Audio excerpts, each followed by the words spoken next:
After years of anticipation, hype, and fuck, even the opportunity to interview John MaMais from CD Projekt Red, Cyberpunk 2077 has officially released. Now, you've probably already watched people like IGN or companies like IGN review Cyberpunk and talk about the bugs and glitches, and then also see them give scores like 9s and 10 out of 10, even though they talk about bugs. Well, look, I'm a small-time YouTube channel, but it's time for me to give my thoughts on Cyberpunk. I've been playing 2077 for the last week, and I've had 3 separate endings, and I did a handful of side missions, but mainly focused on the main story, and this is one of the first games that had me want to go back and play it again and again and again. Yes, but we've got to do it from different angles, again and again, and again and again and again. Speaking of a first, this is the first sponsor for my channel, and it's a store and service I use quite frequently, even against Mrs. Dudi's pleas. Culture Shock Collectibles is a pop culture store, and before you stop watching the video, wait and hear me out. Don't you fucking dare float off! Not now! They're a Melbourne-based pop culture store. Yes, for those of you who don't know, I live in Australia, and they're a collectible store that sells McFarlane toys, Funko Pops, Hasbro, Power Rangers, and the bane of my wife's existence, Hot Toys. Now, I've got a load of Hot Toys from Culture Shock Collectibles, and they all arrive with no box or even shipper box damage, and every now and then they'll throw in a Funko Pop for shits and gigs. Now, Culture Shock Collectibles has provided a code for Dudi viewers. If you purchase anything from Culture Shock, whether it's a Funko Pop, one of the sweet new McFarlane toys, a rad hot toy, the new Sideshow figures, you can get a discount.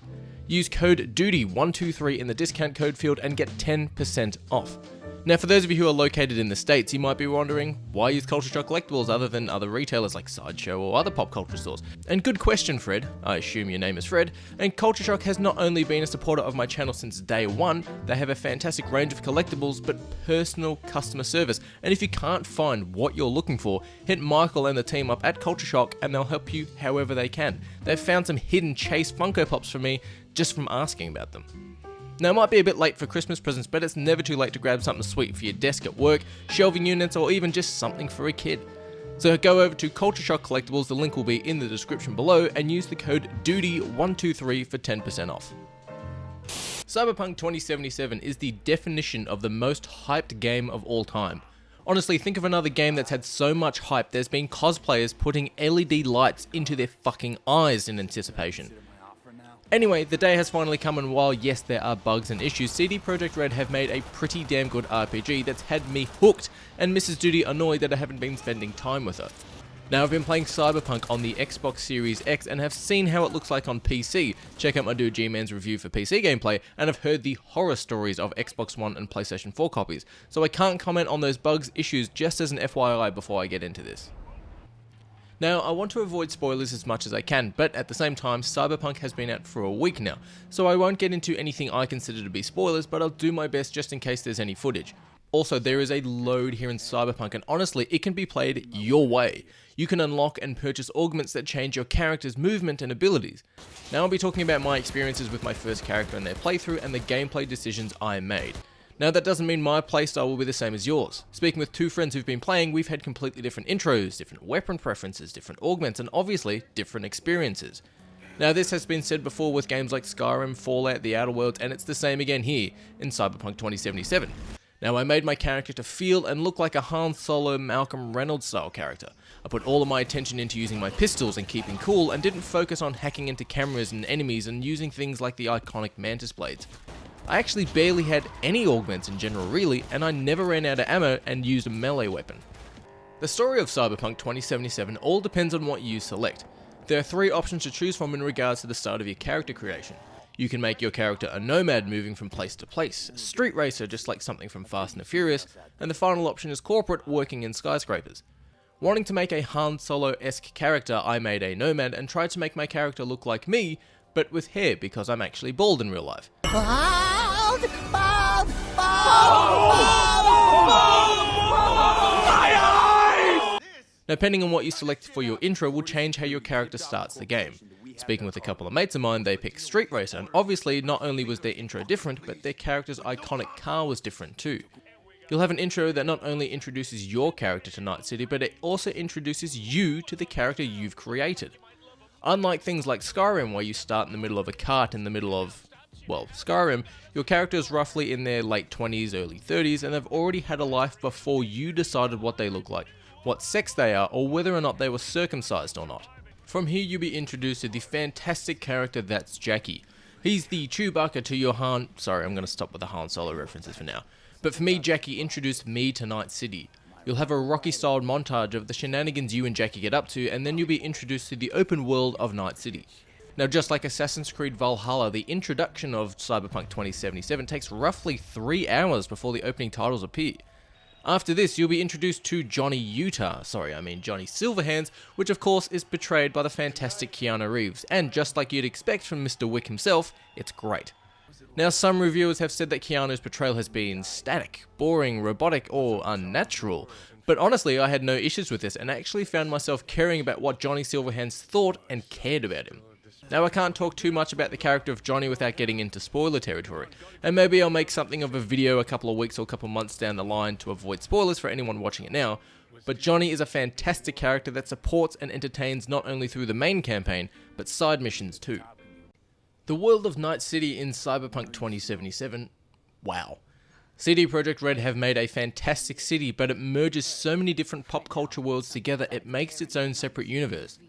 Imagine the near future of Blade Runner with the near future high tech and atmosphere, the body augmentation and, if I'm honest, even the outfits of Back to the Future Part 2, the towering skyscrapers and instant culture and vendors of The Fifth Element, the gritty tech environment and jacking into computers of The Matrix, and the dirty grittiness of Mega City 1 from Dredd.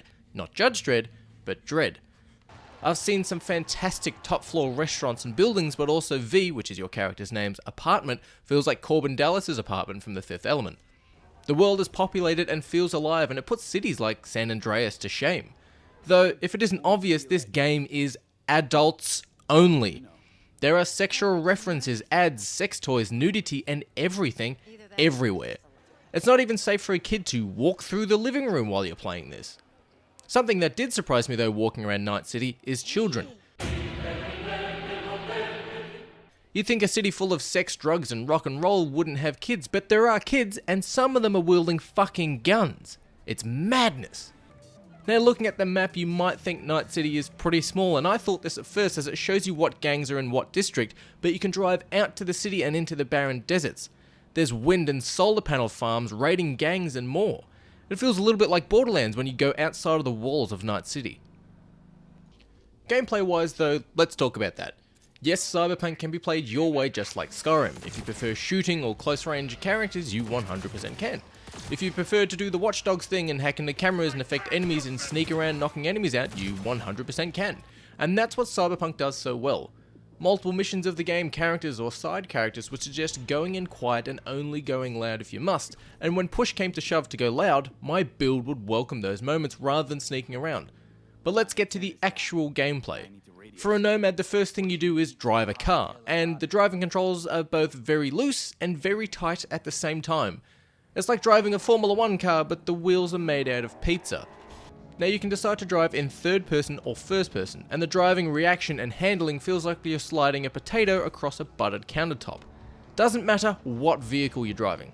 Now driving a bike rather than a car, your character feels like they're glued to their seat rather than feeling like they could fly off and crash like you could in, say, Grand Theft Auto.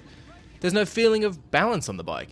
Hell, the little opening moments of my game, I drove out of the garage and ran over a pedestrian, causing nearby police to start opening fire at me. The driving controls are that loose, I nearly died in the opening seconds of gameplay. I feel like that's a major issue. Now, even after 20 plus hours of driving in Cyberpunk, I still wasn't comfortable with driving, and I'd constantly be running over pedestrians no matter what vehicle I was in.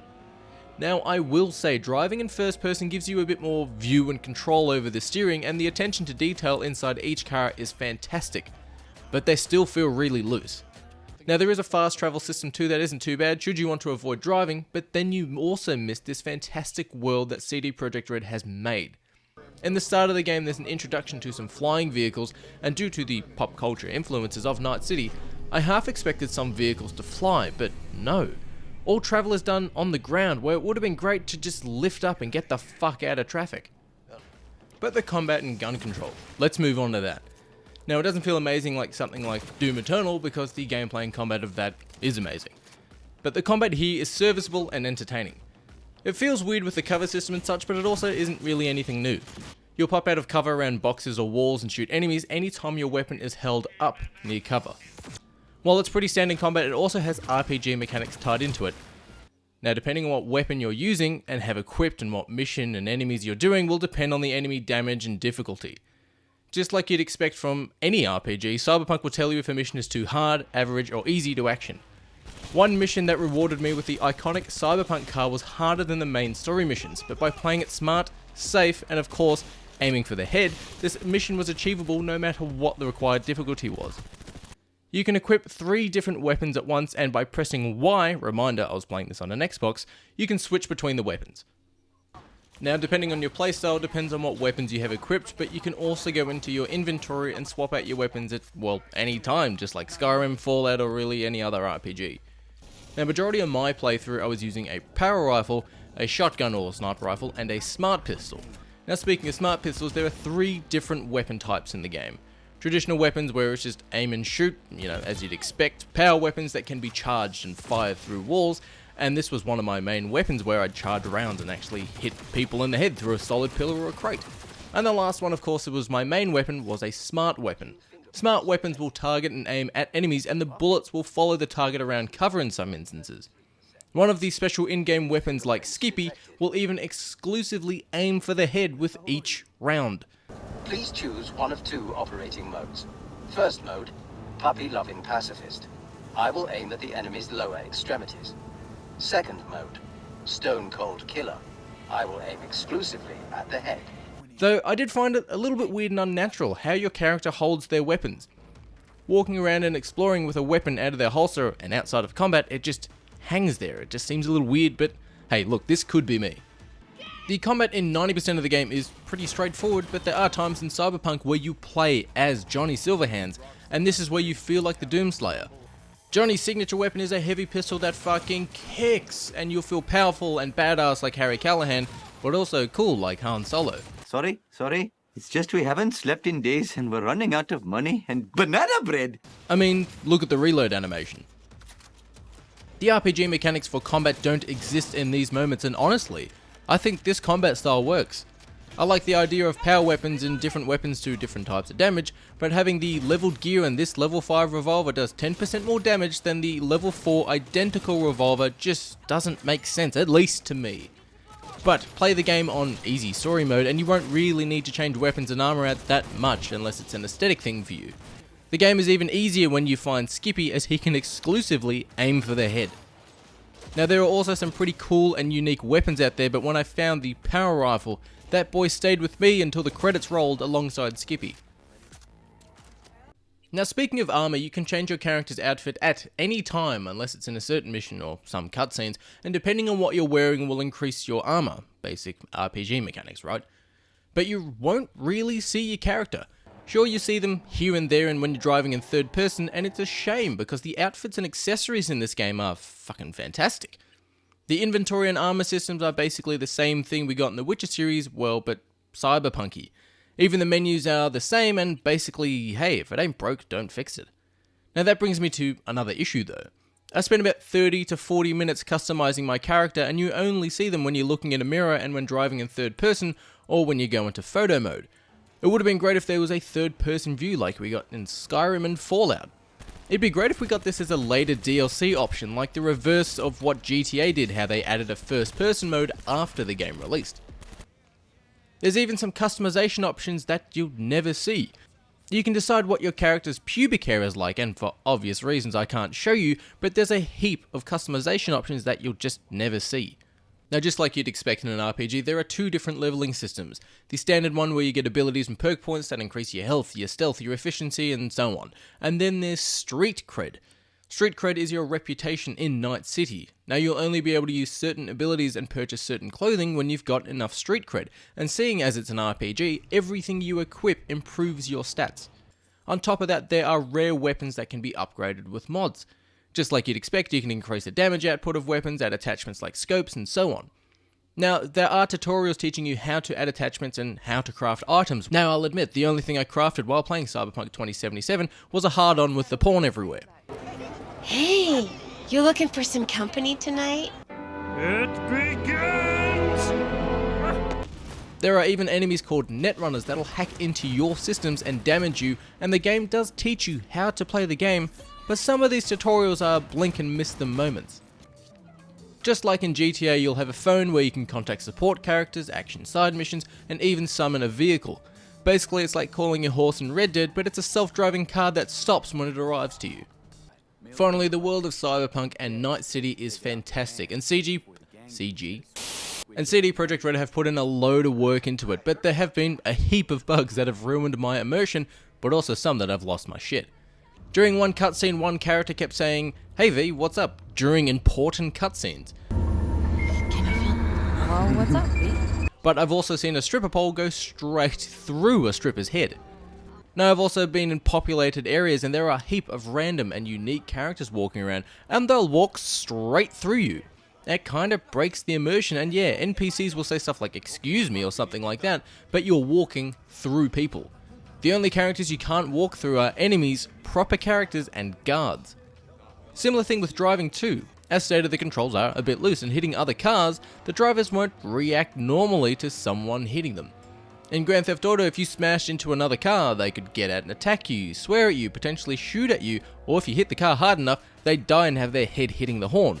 Where, look what happens when you hit a car in Cyberpunk. Hey, watch. Though, with these issues that I've had with Cyberpunk, I can't stop playing it. I've gotten attached to characters, and one of the endings I had for my Nomad was a perfect way to retire the character and start a new one. The main campaign is roughly 20 to 30 hours long, but doing side missions will affect and change your ending, giving you multiple options to choose from. There's a metric fuck ton of endings available here, and I can't wait to see what happens with my next character. Cyberpunk 2077 doesn't reinvent the wheel, but its gameplay is solid. Yes, there are bugs, but with the amount of love CD Projekt Red put into The Witcher 3 after its release, Cyberpunk is going to get better and better with time, just like a first appearance character in a comic book. Obviously, Cyberpunk 2077 is available now, and whether you get it now, already have it, or pick it up in 3 to 6 months' time and wait for the bugs to iron out, you're going to love your stay in Night City, just like returning to Skyrim over and over again.